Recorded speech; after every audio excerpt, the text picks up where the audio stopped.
अस्सलाम वालेकुम व्यूअर्स। जिन अफराद को डायबिटीज़ यानी शुगर का प्रॉब्लम है और उसके साथ साथ उनका बीपी भी हाई रहता है और कोलेस्ट्रॉल भी हाई रहता है, उन अफराद के अंदर 2 से 3 टाइम रिस्क बढ़ जाता है कि उन्हें डिफरेंट कॉम्प्लिकेशंस हो जाएं, जिसमें हार्ट अटैक है, स्ट्रोक है और गुर्दे की बीमारियां शामिल हैं।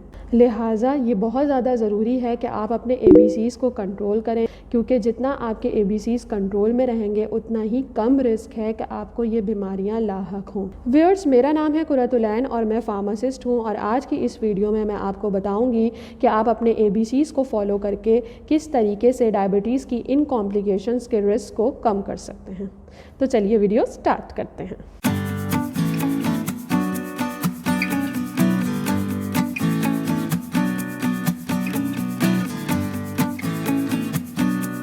व्यूअर्स, ये मुमकिन है कि यंग एज में भी शुगर के मरीज़ को हार्ट अटैक हो सकता है।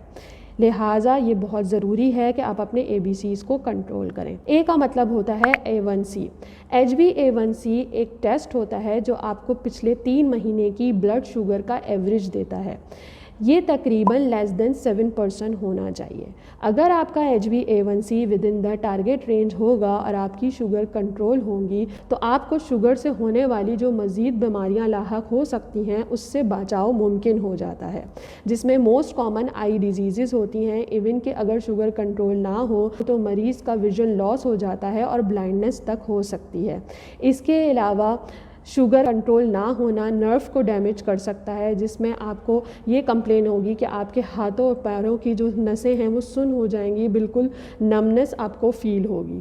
इसके अलावा डिफरेंट गुर्दे की बीमारियां हो सकती हैं, गुर्दे फेल हो सकते हैं। इसके अलावा व्यूअर्स, अगर आपकी शुगर बिल्कुल ही अनकंट्रोल्ड हो और बहुत ज़्यादा हाई शुगर हो तो वो डिफरेंट टोज़ में, फिंगर्स के पार्ट्स में और डिफरेंट बॉडी पार्ट्स के टिश्यूज़ में वो सेल्स डेड हो जाते हैं और वहाँ ऑक्सीजन की सप्लाई नहीं हो पाती, जिसकी वजह से वो एरिया ब्लैक हो जाता है और सर्जन को मजबूरन वो हिस्सा काटना पड़ जाता है, रिमूव करना पड़ जाता है और उस प्रोसेस को एम्प्यूटेशन का प्रोसेस कहते हैं।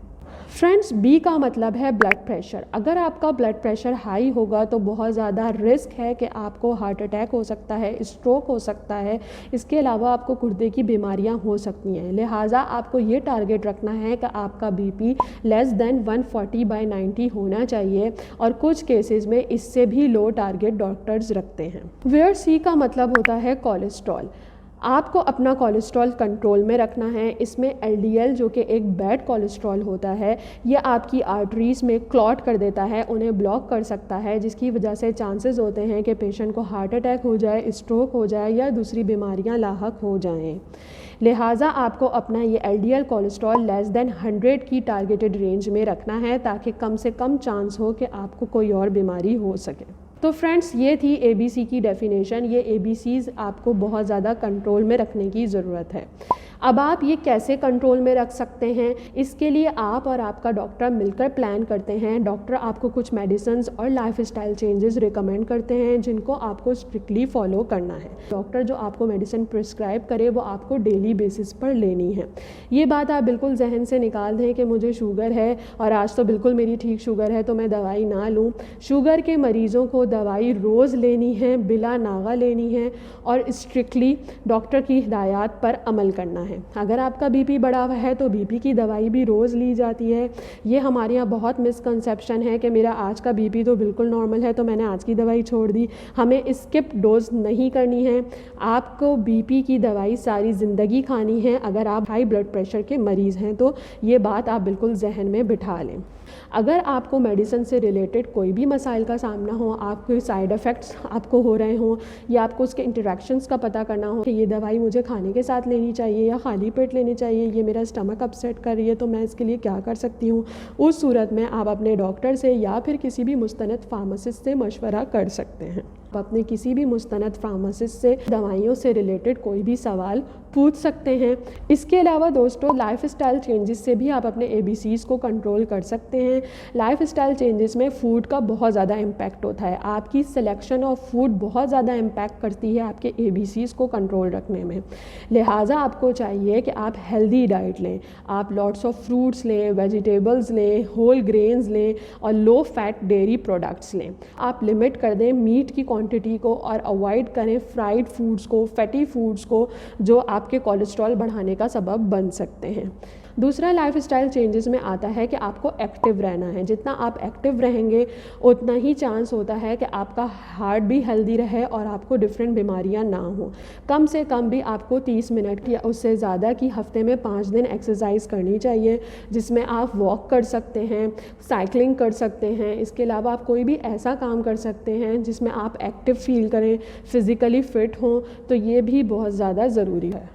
इसके अलावा अगर आप स्मोकिंग करते हैं तो सिगरेट नोशी भी बहुत ज़्यादा ख़तरनाक है। जो सिगरेट पीते हैं उनको भी रिस्क बढ़ जाता है कि उनको हार्ट अटैक या स्ट्रोक हो सके। तो आपको स्मोकिंग को स्टॉप करने पर तवज्जो देनी चाहिए और डॉक्टर से मशवरा करके आहिस्ता आहिस्ता करके आपको अपनी स्मोकिंग की हैबिट को भी ख़त्म करना पड़ेगा। इसके अलावा जो मरीज़ अल्कोहलिक हैं तो अल्कोहल जो है वो ब्लड शुगर को भी बढ़ाता है और ब्लड प्रेशर को भी बढ़ाता है, तो आपको अल्कोहल को अवॉइड करना बहुत ज़्यादा ज़रूरी है। लाइफ स्टाइल चेंजेस में सबसे लास्ट में आ जाता है कि आपने अपने वेट को कंट्रोल करना है और अपने वेट को लूज़ करना है। अगर आप ओवर वेट होंगे तो आपको डिफरेंट हेल्थ प्रॉब्लम्स का सामना करना पड़ सकता है। मैंने आपको आज की इस वीडियो में एक समरी दे दी है कि आपको अगर अपनी शुगर को कंट्रोल रखना है और डिफरेंट बीमारियों से बचना है तो आपको सिर्फ और सिर्फ 3 चीज़ों का ख्याल रखना है। अपने ABCs को कंट्रोल करना है, यानी अपने HbA1c को, अपने ब्लड प्रेशर को और अपने कोलेस्ट्रॉल को। अगर ये तीनों चीज़ें आपकी कंट्रोल में रहेंगी तो आप एक्टिव फील करेंगे और एक्टिव रहेंगे और हेल्दी रहेंगे। फ्रेंड्स, मेडिकेशन आपके ऊपर असर कर रही है या नहीं, उसके लिए आपको चेक रखना पड़ेगा। शुगर आप अपनी रोज़ाना के हिसाब से चेक किया करें और एक चार्ट बना लिया करें, ताकि आप अपने जब डॉक्टर के पास अपने अपॉइंटमेंट पे जाएं तो आप उनको वो चार्ट दिखा सकें कि आपकी शुगर्स किस रेंज में चल रही हैं। तो आपको और आपके डॉक्टर को मिलकर इस बीमारी का मुकाबला करना है और अपनी इस बीमारी को कंट्रोल में रखना है। आई होप आपको आज की वीडियो पसंद आई होगी। प्लीज़ मेरे चैनल को लाइक, शेयर और सब्सक्राइब ज़रूर कीजिएगा और बेल आइकन को भी ज़रूर दबाइएगा। अब मिलेंगे हम नेक्स्ट वीडियो में। Thank you.